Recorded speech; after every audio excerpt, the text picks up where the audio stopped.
நாட்டின் விடுதலை போராட்டத்தில் ஆங்கிலேயர்களுக்கு எதிராக போராடி சிறை சென்று பல சித்திரவதைகளை அனுபவித்ததால் அவரை செக்கிழுத்த செம்மல் என்று அழைப்பார்கள்.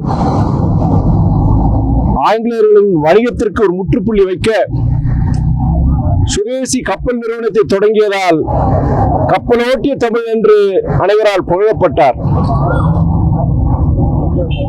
வைணவம், பௌத்தம்,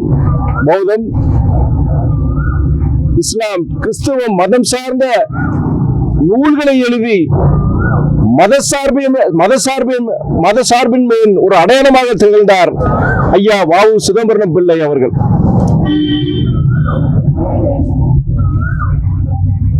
செல்வம் செழுக்கோடு வாழ்ந்த காலத்திலும் சிறை கொட்டடியில் சித்திரவதைகளை அனுபவித்த காலத்திலும் எல்லாவற்றையும் இழந்து வறுமையில் வாடிய காலத்திலும் தமிழை மறக்காமல் தமிழ் இலக்கிய தொண்டை தன் வாழ்வில் ஒரு அங்கமாக கருதி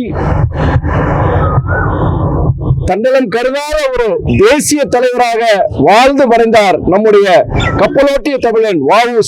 சிதம்பரம் பிள்ளை அவர்கள்.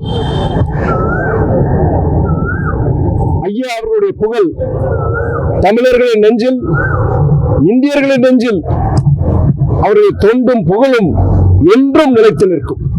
அவருடைய திருவுருவச் சிலைக்கு இன்று எங்கள் இயக்கம் மறுமலர்ச்சி திராவிட முன்னேற்ற கழகத்தின் சார்பிலும் எங்கள் இயக்க தந்தை தலைவர் வைகோவின் சார்பிலும் அவருடைய திருவுருவச் சிலைக்கு இன்று மாலை அணிவித்து, இன்று திருச்சியில் மாலை அணிவித்து நாங்கள் அவருடைய இன்றைய 153வது பிறந்த நாளை நாங்கள் கொண்டாடினோம்.